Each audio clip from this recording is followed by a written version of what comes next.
Gerson, bonsoir. Bonsoir Carole.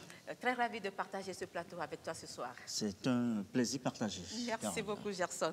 Chers téléspectateurs, nous avons exactement 52 minutes à passer ensemble avec vous.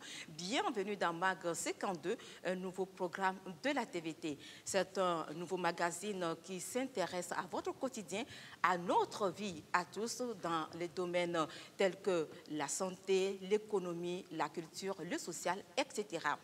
Au sommaire, des reportages et des invités, bien évidemment, au plateau pour faire le point sur un sujet qui nous intéresse tous, un sujet qui constitue une réelle préoccupation de tous les Togolais. Et pour ce premier numéro de MAG 52, Gerson, on parlera de quoi? Oui, à la une, Carole, de ce premier numéro, le Covid-19. Le Covid qui est une crise sanitaire, qui est aussi une crise économique et une crise sociale. Le Covid qui dure dans le temps depuis près d'1 an et demi. Eh bien, nous allons en parler. Notre premier invité ce soir, eh bien, c'est professeur Didier Ekwevi.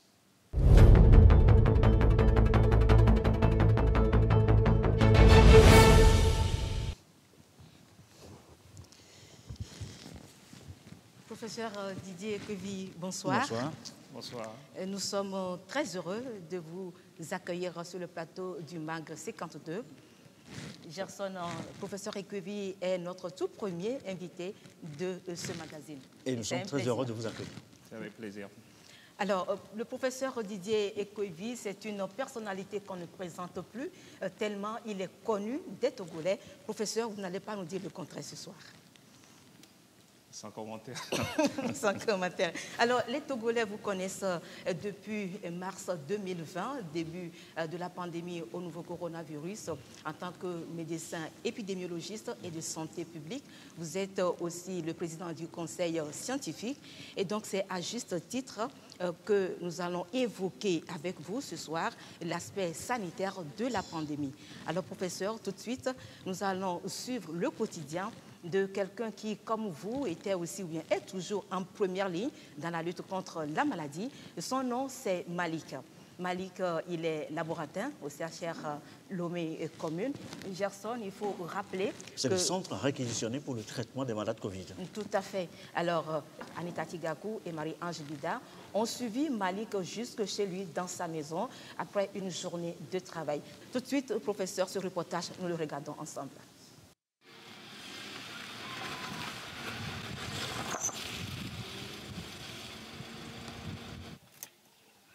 Avec la pandémie, Malik Kéziré a changé ses habitudes. À chaque retour chez lui à Ligbasito, ce laborantin au CHR Lomé Commune répète les mêmes gestes.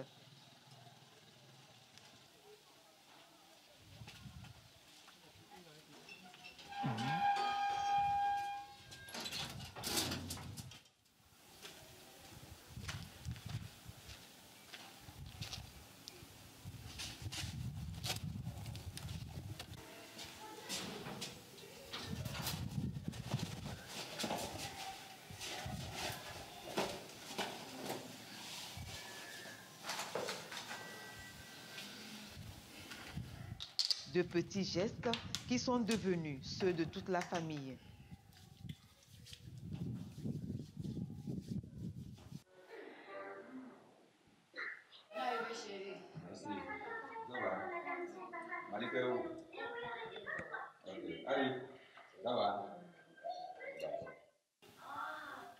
Une fois qu'on entend la voiture klaxonner, les enfants, tout le monde, on court vers la voiture pour l'accueillir.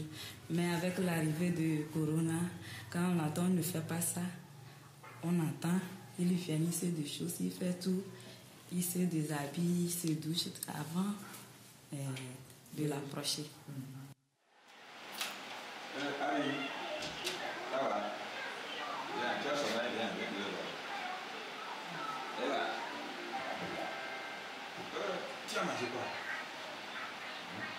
Quand cette pandémie est arrivée et on a été premièrement réquisitionné par le gouvernement, notre hôpital d'abord, et puis les personnels, une partie du personnel a été réquisitionné aussi, dont je fais partie. Ça n'a pas été facile, parce que même malgré que c'était une réquisition Il y avait beaucoup même qui ont entre-temps demandé à partir. C'était un choc. Et oui, j'avais peur.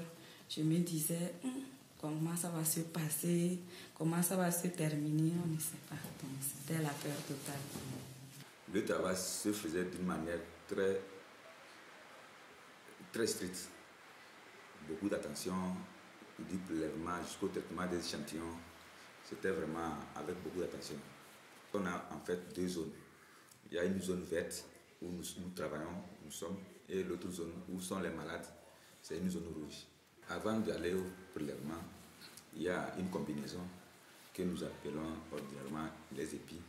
Quand la maladie a pris l'ampleur, il y avait certains collègues qui avaient peur de moi. Une fois, une collègue a eu à me dire, vraiment, vous, madame, nous, on a peur de vous. Hein, parce qu'on s'est dit que votre mari peut vous transmettre la maladie. Vous allez venir nous donner ça ici. À un moment donné, même, nous-mêmes, on était obligés même de demander à la coordination de nous faire le test nous-mêmes. Pour être sûr que pendant un certain temps, est-ce que... Bon, et on l'a fait. Dieu merci. On attend qu'il y a pic de contamination. On s'est dit que vraiment, il y a encore du travail qui revient. Et à haute dose. Là, toute la chaîne est mise en branle ça. Voilà pourquoi, parfois, quand on entend les pics déjà, on n'est pas content. Quand papa parle au service, j'ai peur. Je vais prier pour que papa ne tombe pas malade. Vraiment, j'ai peur. Je me dis, est-ce qu'il va revenir en bonne santé, tout ça. Mais quand il revient, je me dis que je rends grâce à Dieu. Je n'ai jamais regretté. Ce qui est sûr, c'est que les premiers jours ont été vraiment difficiles. Mais après, on s'est remis et puis ça va.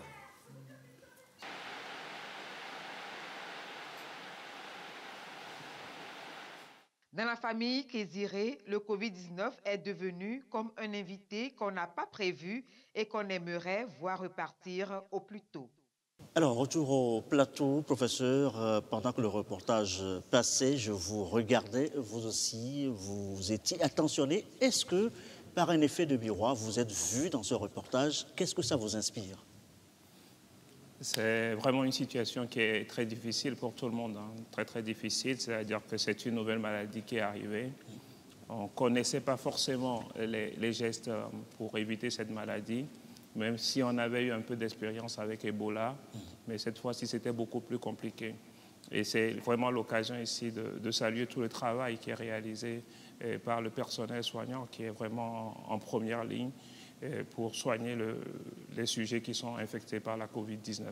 Donc ça veut dire qu'il y a eu un changement de comportement pour éviter surtout qu'on sait que les premiers cas sont des cas que nous appelons des infections nosocomiales, c'est-à-dire qui surviennent dû au personnel de santé qui s'est infecté et qui transmettent cette maladie au sein de la communauté.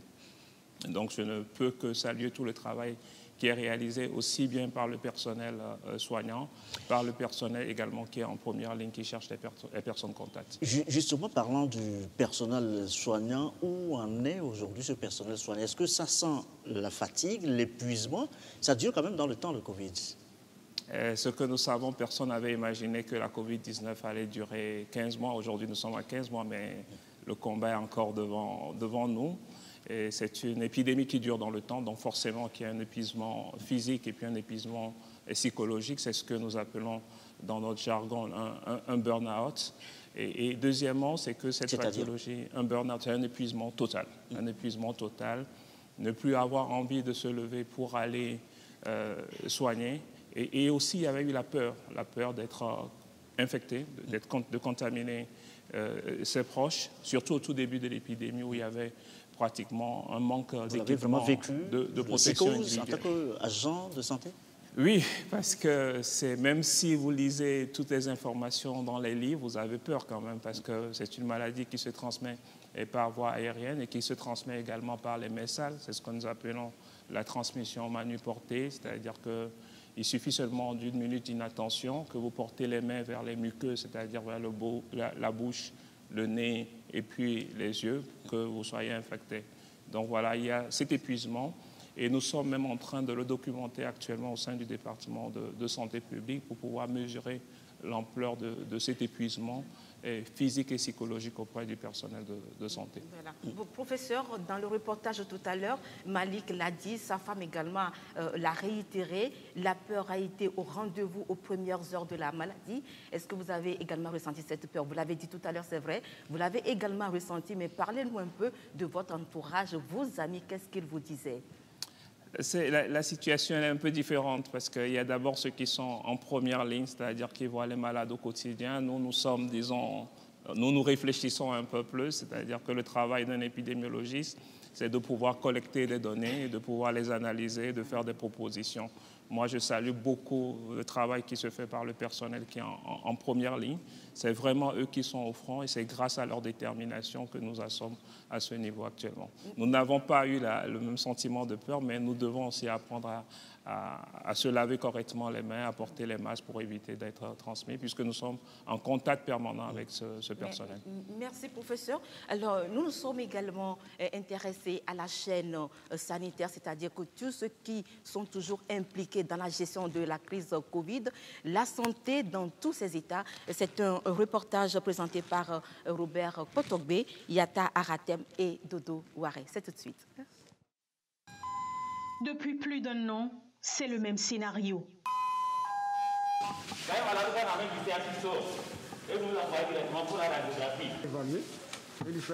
Nous sommes au CHR Lomé Commune.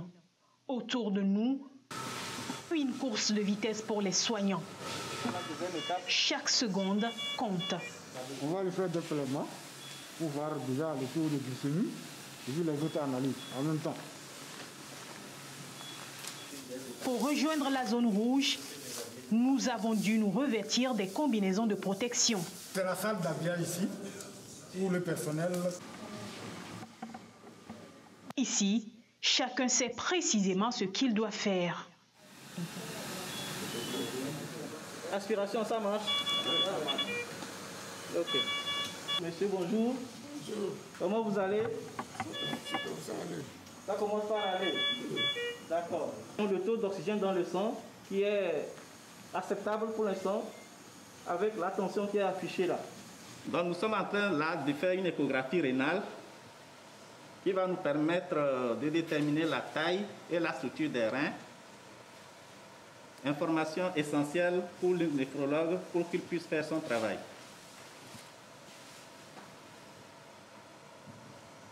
Les malades qui arrivent ici, ils n'ont pas que Covid. Ils ont d'autres maladies associées. Le plus souvent, c'est la tension, le diabète et quelquefois des autres infections chroniques comme le VIH. On va vous piquer le doigt tout petit peu. D'accord. 15 jours de traitement intensif, c'est la moyenne pour les malades. Pour cette dame, les pires moments sont passés. Moi-même, je m'en vais aux toilettes. Je pisse bien. Et puis la toux aussi a diminué.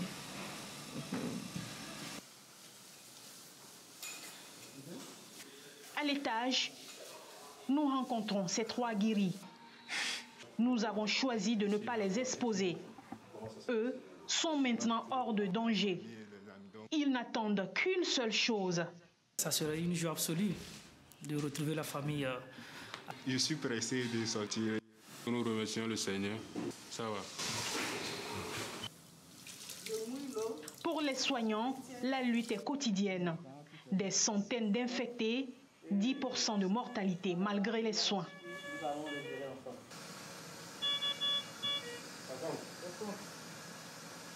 On a eu près de 1600 admissions et sur cet effectif, on a environ 96% de guérison.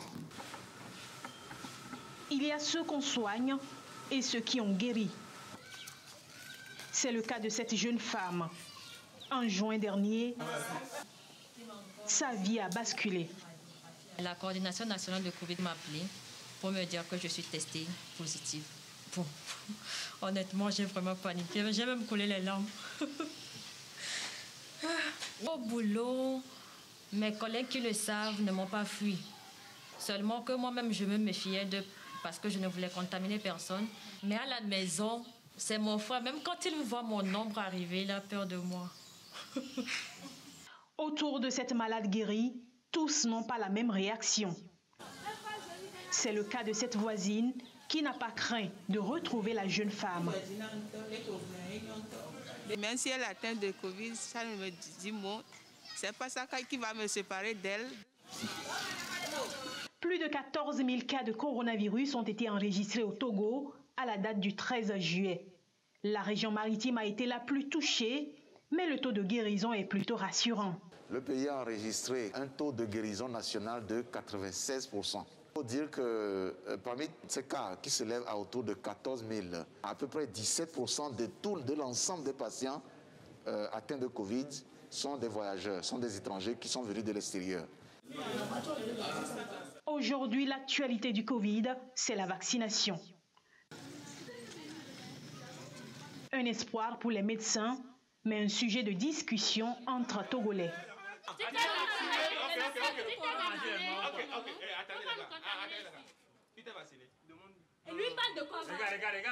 Dans ce groupe de jeunes, le sujet divise. Quel vaccin?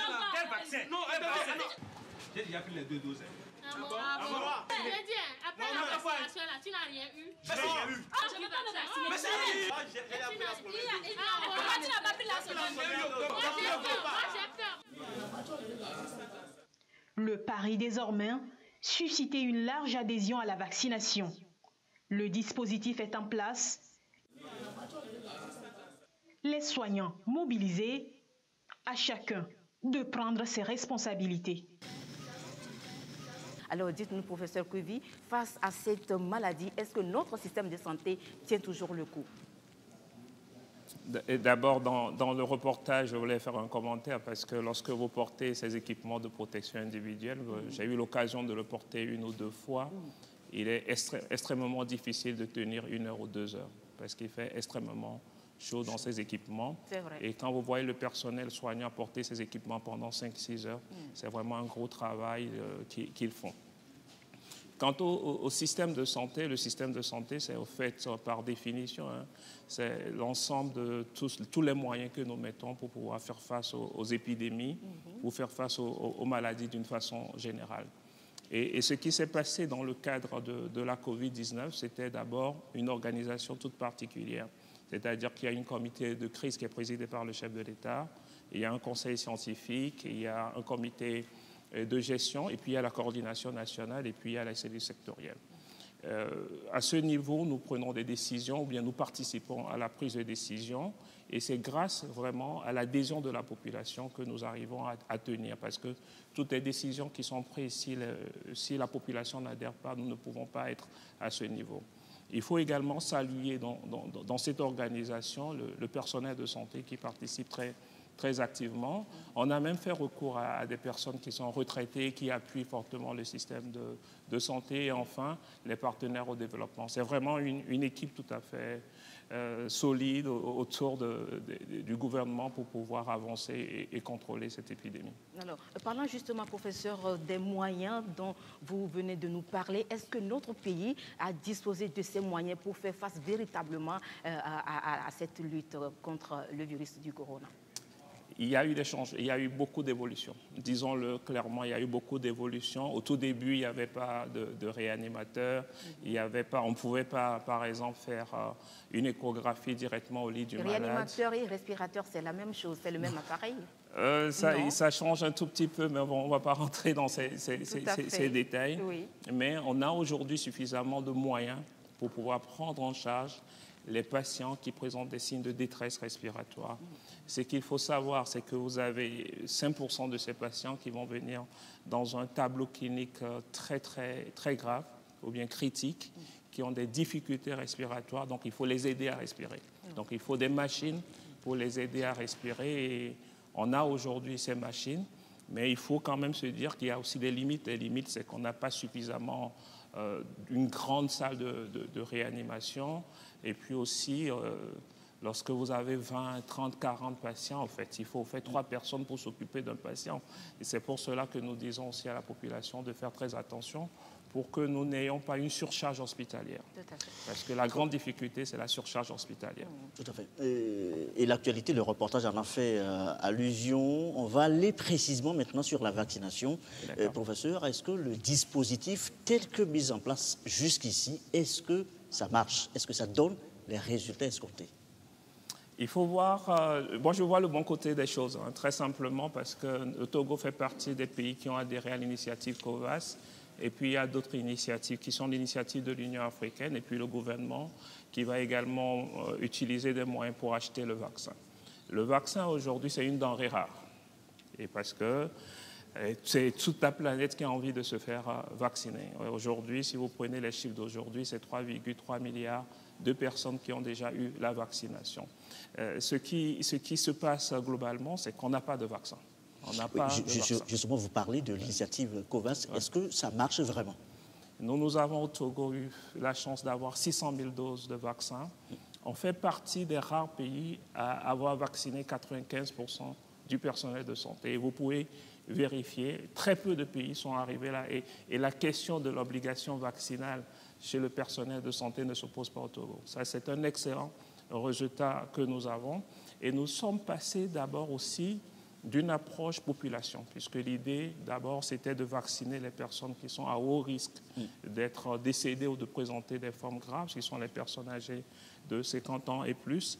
Et après, nous avons un peu changé de stratégie en allant vers une approche un peu sectorielle, en voulant vacciner les étudiants. Justement, professeur, parfois on a comme une impression de rupture dans les opérations de vaccination. Est-ce que c'est vraiment un souci dans l'approvisionnement de vaccins? Est-ce que c'est dû à ça? C'est pas dû à un problème d'approvisionnement, mais c'est plutôt dû à un problème d'inégalité de distribution des vaccins, ce qui est une situation tout à fait inacceptable. C'est-à-dire qu'aujourd'hui, on assiste aux pays riches qui se sont accaparés tous les vaccins qui sont disponibles. Vous avez des pays comme les États-Unis qui sont à 60% de couverture vaccinale, alors qu'en Afrique, aujourd'hui, tous les pays africains, nous sommes à 1% de couverture vaccinale, alors que nous représentons 17% de la population mondiale. Donc cela veut dire que nous sommes dans une situation qui est inacceptable. C'est pour cela qu'il faut... Est-ce que ça ne révèle pas une faiblesse, justement, de cette initiative COVAX? Oui, ça peut révéler une faiblesse, bien entendu, de cette initiative, mais aussi, c'est-à-dire qu'il faut que nous fassions, il faut que dans cette crise un peu mondiale, il faut que nous sachions que chacun est en train de protéger son pays. Et qu'est-ce qui s'est passé en termes de rupture? C'est quand il y a eu une flambée en Inde, que l'Inde, qui était le premier producteur de vaccins pour l'initiative COVAX, a dit priorité d'abord à l'Inde, c'est-à-dire nous ne pouvons pas produire des vaccins, le distribuer au monde entier alors que nous sommes nous-mêmes en flambée épidémique.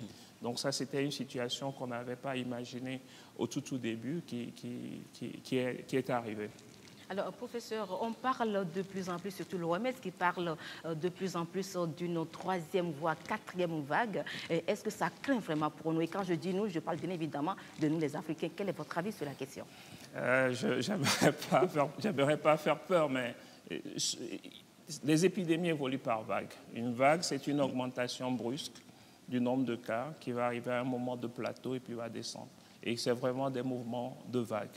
Et donc, mais il ne faut pas généraliser parce que dans certains pays, on va parler de deuxième, troisième, quatrième vague. Au Togo, nous avons connu une vague, c'est-à-dire qui a commencé en janvier, qui s'est terminée en mai et qui a duré 5 mois.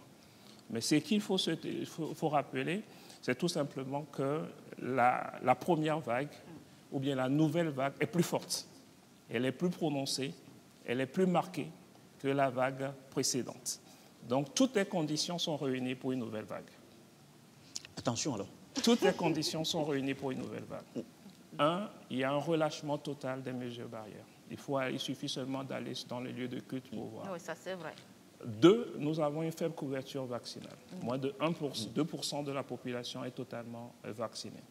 Trois, nous sommes en saison. Il fait frais, c'est-à-dire que ce n'est pas comme l'Afrique du Sud où ils sont en hiver. Donc, toutes les conditions sont réunies pour une nouvelle vague. On va donc appeler la population à redoubler de vigilance pour le respect des mesures barrières, professeur. Il y a beaucoup plus de prudence. Mais avant de laisser partir, professeur Didier Quevy, la question du passeport vaccinal demeure aussi un sujet d'actualité. Un mot là-dessus, professeur? Le passeport vaccinal, c'est juste un document. C'est un document qui permet d'attester que vous avez été totalement vacciné, que vous avez reçu 2 doses de vaccin. Il y a quelques informations sur ce passeport vaccinal, c'est-à-dire le nom du vaccin, les dates de vaccination. Pour le moment, pour ce qui est du cas du Togo, il n'y a pas encore de contrainte à présenter son passeport vaccinal, mais c'est bon de l'avoir. Merci, professeur Didier Ekwevyi. Nous venons donc d'aborder avec vous l'aspect sanitaire de cette crise Covid-19. Mais le Covid-19, ce n'est pas que l'aspect sanitaire. Il y a aussi l'aspect économique, le portefeuille des Togolais. Et nous en parlons tout de suite dans la deuxième partie de cette émission MAG 52.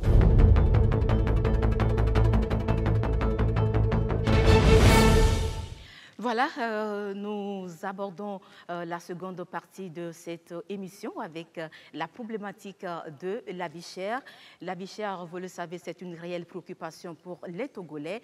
Et cette vie chère, le poids se fait sentir chaque jour sur le quotidien des Togolais. Nous avons voulu suivre une ménagère au plus près de la réalité. C'est un reportage préparé par Edem Sousoupo, Nadège Yanya et Ekoï Salah. Tout de suite. Marie-Louise. Qu'est-ce qui manque encore là-bas? Il manque le gombo. Le gombo. Le maïs. Chez Madame Raimondo, c'est un rituel. Chaque semaine, avant de partir faire son marché, elle fait le point. C'est bon, maman? Oui, ça va.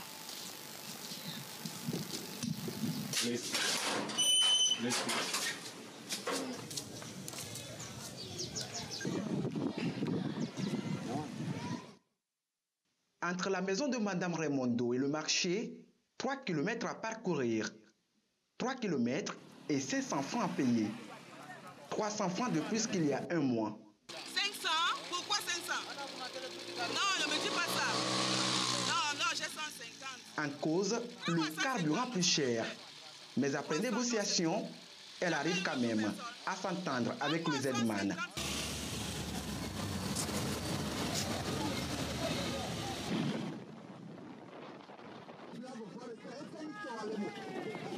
« 15 heures, pleine activité au marché Ranoukopi. Direction, l'étalage de la vendeuse des céréales. Pour Madame Raimondo, c'est le début d'un véritable parcours de combattant. 900.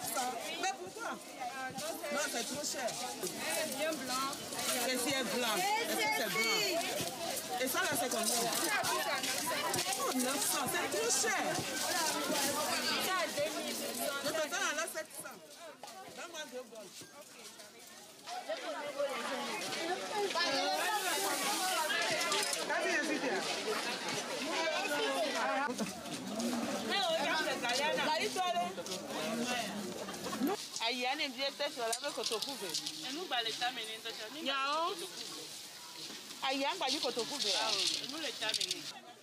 Total des courses, 30 000 francs CFA. Le budget de Madame Raimondo est déjà épuisé. Pas question d'acheter l'igname. Il n'y aura pas de foufou cette semaine.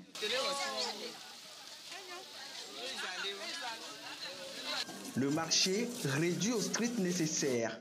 La situation dure depuis mars 2020. Quand Covid-19 est arrivé, on a augmenté tout. L'argent du transport, même ceux qui nous transportent là-bas aussi, a augmenté. En fait, nous aussi, nous devons augmenter pour avoir notre bénéfice. Pour la recoupe, pour cette année, avant là, on vendait ça à 1200. Maintenant, c'est à 2200 bols. Maïs, avant, on vendait ça à 450 même le bol. Maintenant, c'est à 750. Maintenant, pour le marché, là, c'est difficile. Si les clients viennent là, on souffre. Tu vas parler beaucoup. Parce que c'est trop cher, quoi.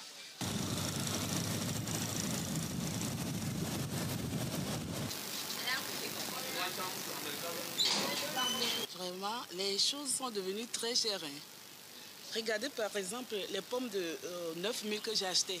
Alors qu'avant c'était à 3 000. Avec 3 000, j'avais ça avant. Voilà les oignons. Franchement, je suis arrivée au marché avec 30 000 francs. Et voilà tout ce que j'ai pu acheter. Avant, j'achetais à des mètres de 300 francs et tout le monde mangeait. Mais maintenant, il faut qu'elle achète pour 1 000 francs. La situation de la famille Raimondo n'est pas un cas isolé. La cherté de la vie est aujourd'hui vécue dans la majorité des ménages togolais. La crise sanitaire se traduit par une baisse du pouvoir d'achat. Et pour Mme Raimondo, le défi, c'est d'arriver à joindre les deux bouts.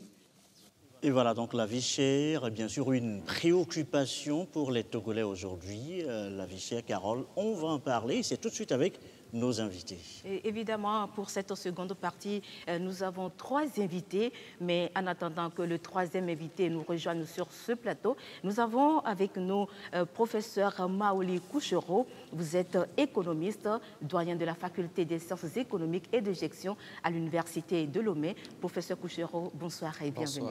Bonsoir. Également avec nous sur ce plateau, dans cette deuxième partie, André Kani-Afanou. Vous êtes acteur de la société civile. Bonsoir André. Bonsoir. Alors André, la première question s'adresse à vous. Ce qu'on vient de regarder dans le reportage, est-ce que c'est vraiment ce que vivent les Togolais aujourd'hui? Évidemment. Vous savez, moi, quand j'ai suivi un peu la dernière phrase de la dame, ou si vous voulez de votre confrère qui a dit effectivement que la dame est obligée de faire avec, j'ai réalisé à quel point on en parle très facilement, mais ce que les gens vivent dans notre pays est plutôt assez difficile. La vie chère, de façon triviale, voudrait que quelqu'un qui gagne un salaire, je raconte n'importe quoi, de 100 000 francs par exemple, il y a 3 ans, soit obligé de constater lorsqu'il va au marché qu'il doit débourser au minimum ce qu'il avait avant, plus, soit 20%, 50%. Et le fait est que justement, malgré tout ce que le gouvernement fait pour effectivement amoindrir les effets de la crise sanitaire de façon générale, mais aussi et surtout les effets de l'impact que cela a sur les ménages, la réalité, elle est là. Moi, je me suis présenté cet après-midi, mais avant de venir ici, au restaurant où j'ai l'habitude de manger. Je vous promets qu'il y avait une affiche qui dit le plat de salade que j'avais souvent avant à 1500 va désormais, à partir de début août, aller à, je crois, 2000. Oui, et justement, on va rebondir là-dessus. Pourquoi selon vous, professeur, pourquoi tout augmente d'un seul coup? Premièrement, la pandémie a entraîné qu'il y a une réduction de la capacité productive des entreprises, des capacités ou de l'appareil productif d'une façon globale, aussi bien sur le plan national que le plan mondial. Pourquoi il y a cette réduction de cette capacité productive? Parce qu'au moment de la pandémie, on a dû mettre en place des dispositifs qui n'ont pas permis à ce que les ressources humaines puissent produire à leur pleine capacité de production. Et donc cela ralentit un peu le nombre de biens, la quantité de biens et services à mettre sur le marché. Et également, les mesures barrières ont fait que le système de production n'arrive pas à produire à sa pleine capacité de production. En plus de cela, nous avons les intrants, les inputs, les facteurs de production qui entrent dans la production de ces biens-là ont vu leur coût augmenter. Je prends par exemple le cas du carburant que les entreprises utilisent pour produire leurs biens. Le carburant voit son prix augmenter et il va de soi que les prix également évoluent avec. Donc tous ces facteurs combinés ont entraîné que le prix de production, l'entreprise met l'augmentation de ses coûts de production et des ressources humaines également. Alors, Covid, est-ce l'explication à tout? Finalement, ce n'est pas finalement une excuse, professeur. Bon, si nous voulons donner la part de Covid, c'est que il y avait, les économies nationales dépendaient aussi de l'extérieur en matière de production de leurs biens, et ce qui réduit un peu les coûts de production. Donc tout ce qui entre dans la production des biens et services venant par exemple de la Chine, des Indes et autres là, avec les mesures barrières, la fermeture des frontières ou le ralentissement des trafics aériens, etc., tout cela fait que les facteurs de production qui devaient venir de l'extérieur pour produire, ces facteurs sont en baisse et avec des coûts élevés. Donc, en clair, le Covid-19 est venu accentuer la situation. La même question, même s'il n'était pas là, on aurait probablement d'autres facteurs qui vont jouer sur voilà, la même question, André Kani-Afanou. Est-ce que le Covid, c'est l'explication finalement à tout pour justifier la hausse des prix sur le marché? Non, le Covid ne peut pas être l'explication à tout, mais comme le disait le professeur, on ne peut pas objectivement... Pour le vue du consommateur. Bien sûr. Mais ce que je veux dire, c'est qu'on ne peut pas objectivement nier que lorsque mon frère qui est à Décon, qui d'habitude passait toute la journée d'abord, ensuite, il se faisait même relayer par son frère pour vendre des choses à Décon, que À la faveur du Covid, le gouvernement décrète par exemple l'état d'urgence à partir de certaines heures. C'est clair qu'en termes de rentrée financière, la personne ne peut plus continuer ses activités. Je prends une autre personne, je parlais tout à l'heure d'un restaurant. Il se fait qu'avec les mesures barrières, si vous aviez par exemple en moyenne 100 personnes qui fréquentaient votre restaurant, les mesures barrières vous contraignent à avoir un nombre moins élevé. Donc, il est évident que ces éléments-là, ajoutés évidemment à la fermeture des frontières, ont un impact important sur le niveau de vie et peut-être, je dirais, au niveau même de l'État, sans être économiste, au niveau même de l'État, les rentrées financières que l'État pouvait avoir espérées pour mettre sa population à l'aise ne sont plus au rendez-vous. Mais il est évident, de mon point de vue, qu'un État étant justement détenteur de l'impérium et a la capacité de produire des ressources s'il veut, un État peut, s'il y a beaucoup de volonté, trouver par ailleurs un certain nombre de solutions pour que les effets de la crise n'aient pas forcément un impact trop négatif sur la population. Merci, M. Afano. L'année dernière, professeur, on annonçait une croissance, notamment le ministre de l'économie, togolais de l'économie, annonçait une croissance pour l'année 2021, une croissance de 4,8%. Est-ce qu'aujourd'hui, avec la situation qui prévaut, est-ce qu'on est sur la même tendance? On est toujours sur la même tendance? Oui, je pense que le ministre à l'époque s'est fondé sur certaines hypothèses qui peuvent évoluer dans le temps. Dans la mesure où, avant la pandémie, on avait prévu une croissance plus élevée que ça, on ne s'attendait pas à une pandémie. Voilà que, généralement, si l'on fait ces projections-là, on tient compte de certains aspects. Est-ce qu'on est optimiste? Est-ce que c'est pessimiste? En fonction de l'évolution de la pandémie, on peut faire des projections, mais on n'a pas la maîtrise de l'évolution de la chose et donc ça peut changer à tout moment. Professeur Kouchero, vous êtes économiste. Est-ce que l'économie togolaise, notre économie, va-t-elle surmonter cette crise, selon vous? Oui, bon, moi je crois qu'on en a connu pire que ça et donc on est arrivé à les surmonter, il n'y a pas de doute. Si nous avons tous les politiques qui sont mises en place, nous avons au niveau du pouvoir public, il y a une relance des activités à travers des mesures budgétaires et également au niveau de la Banque centrale, on sent quand même qu'il y a des mesures qui sont prises pour soulager un peu les entreprises, pour les encourager davantage à produire. Et donc, on peut espérer qu'à long terme, l'économie puisse surmonter cette situation. Merci beaucoup. Dernière question à André. Même question, est-ce que selon vous, en tant que consommateur toujours, de votre point de vue, est-ce que l'économie togolaise aujourd'hui a la capacité pour surmonter cette crise Covid-19? Il me semble que si à un temps T, on peut constater que l'économie togolaise a été secouée, justement, comme toutes les économies d'ailleurs, par la crise sanitaire, on peut trouver dans le génie des Togolais un certain nombre de capacités à innover. Et moi, je pense que c'est sur ça que moi je mettrai l'accent, non pas sur un état des lieux statique où on va constater qu'on est coincé, mais plutôt en se projetant dans l'avenir et en se disant si, et d'ailleurs, vous vous souvenez au début de la crise, un certain nombre de jeunes dans le pays ont fait preuve de capacité d'innovation. Et justement, donc, les domaines les plus affectés par le Covid-19, c'est paradoxalement ce domaine qui semble aujourd'hui le mieux s'en sortir. Le Covid et business, ce qui a changé dans notre économie. C'est un reportage de Tazibina Baga, Karine Orlando et Abide Nyassimbe. Depuis 15 mois, Madame Abla écoute des cache-nez ici sur le boulevard Oti Malfakassa à Bekota. Revendeuse au grand marché de Lomé, elle a vite flairé l'opportunité. La crise sanitaire du coronavirus, c'est aussi l'occasion de se lancer dans un autre commerce. Paris gagnant.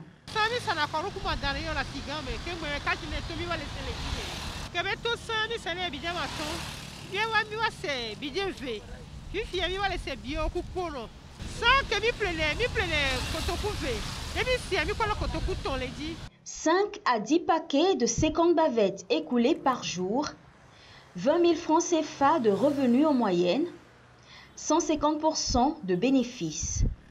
Madame Abla se frotte les mains. Ses clients, par contre, grincent les dents. Avant là, c'est 1,500.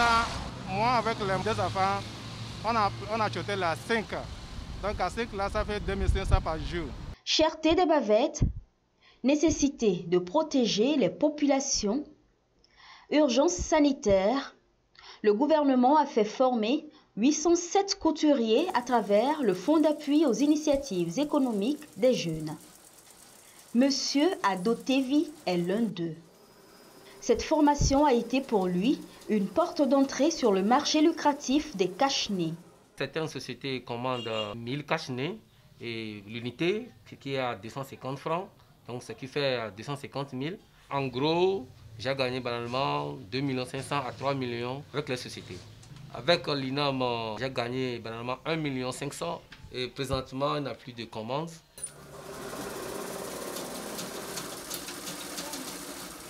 Comme je disais, il y a Hoti. Et il y a mon plein à 200, 250 ans. Pour amener quand tu as mis il y a les Didier, il y a quand tu as mis trop et a dit, le business du Covid, c'est aussi la production et la vente de gel ou de solutions hydroalcooliques. Madame Edo, banquière de formation, reconvertie depuis 11 ans dans la vente des produits chimiques, en a fait son affaire. Au début de la pandémie, les gels classiques étaient extrêmement chers et aussi non accessibles à tout le monde. C'est la raison pour laquelle on a mis au point la solution hydroalcoolique pour que tout citoyen lambda puisse s'en procurer facilement. Au départ, la solution hydroalcoolique conçue selon les normes de l'OMS était destinée uniquement à sa famille et à ses amis. Mais la demande devenait de plus en plus pressante. Elle aussi a saisi l'opportunité. Au début de la pandémie, il y avait une forte demande, surtout en période de réouverture des églises. Les églises et les structures, ils prennent en 5 litres pour gérer les grandes foules.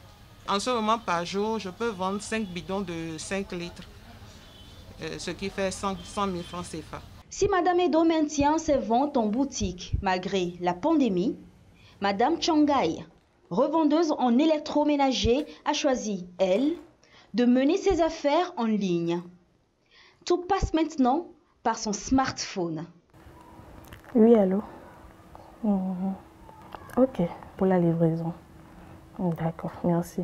Le chiffre d'affaires du e-commerce, comparativement au chiffre d'affaires qu'on faisait avant, je peux dire qu'il y a une évolution de peut-être 10 à 15%. La boutique sert d'entrepôt avant les livraisons. Tout compte fait, la boutique reste toujours ouverte. Il y a les enfants qui surveillent. Au cas où il y a d'éventuels clients, ils peuvent les gérer en attendant. Outre le e-commerce, l'avènement de la pandémie a boosté le télétravail.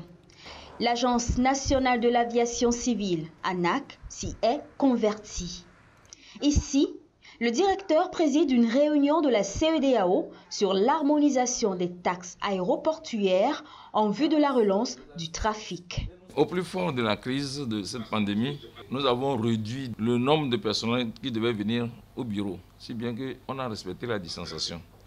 Et tous les notes de travail ont été faits en visioconférence. Donc on n'a jamais arrêté le travail. Même on a fait nos dites documentaires de la sûreté en visioconférence depuis l'OACI. C'est très avantageux. On n'a plus goût même, je me demande, même si la pandémie finit, on continuera toujours à travailler en télétravail. Rien ne sera plus comme avant.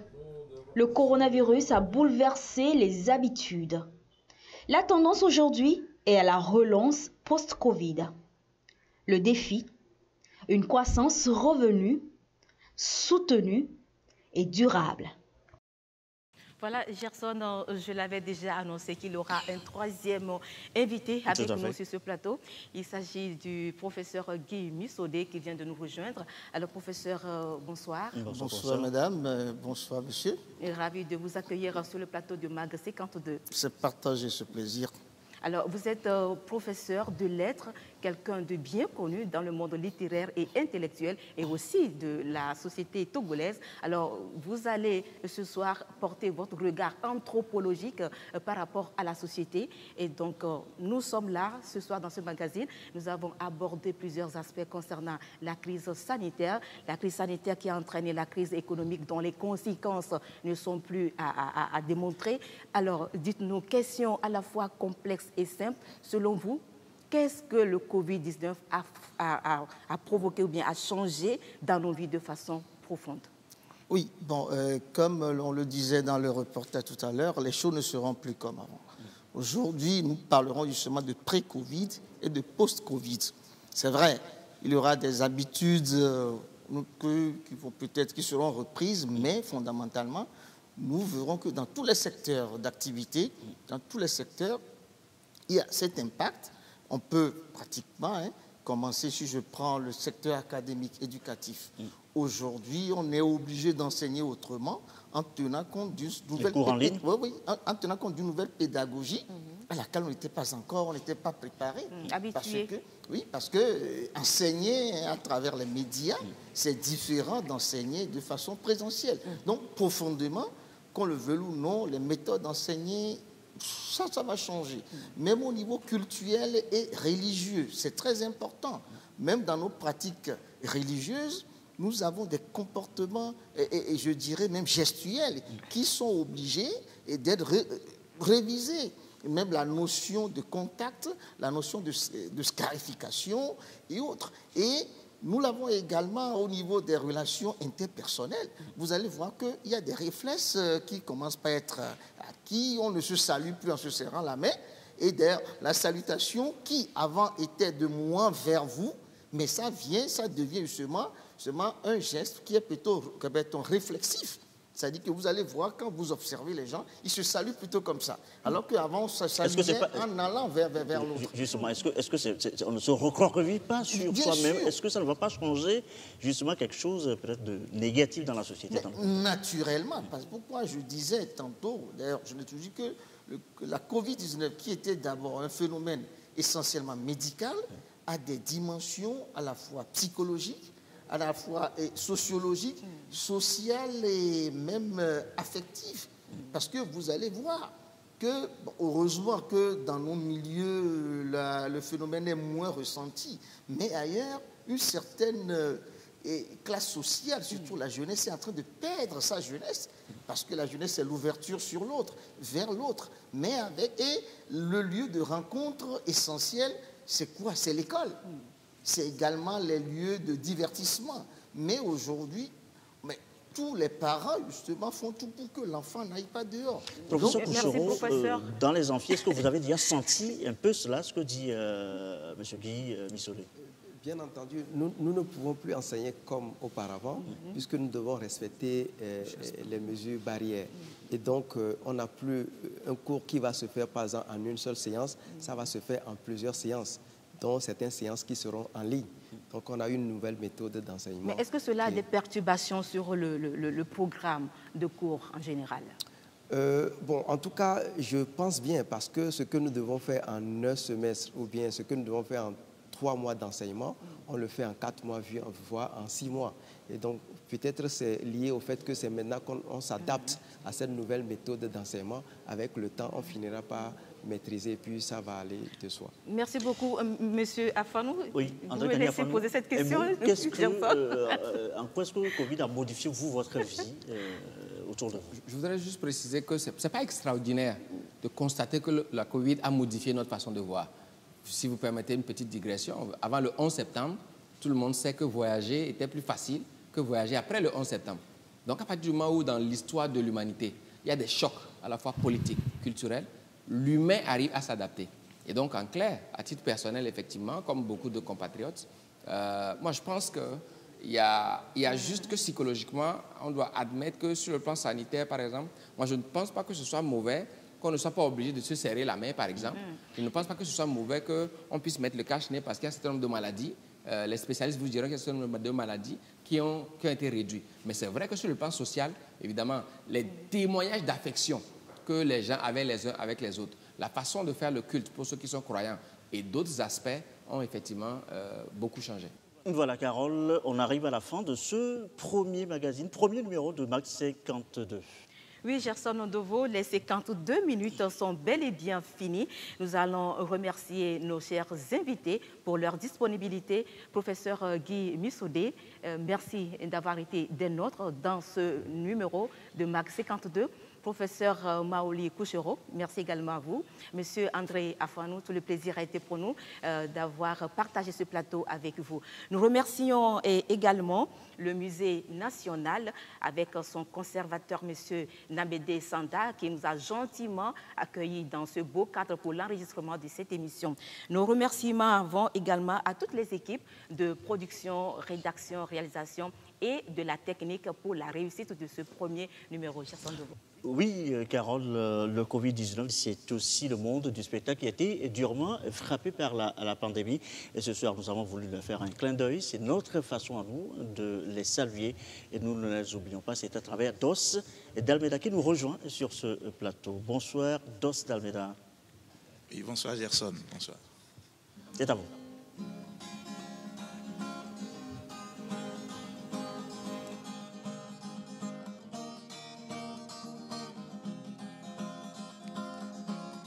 Le corona fait des ravages sur la planète.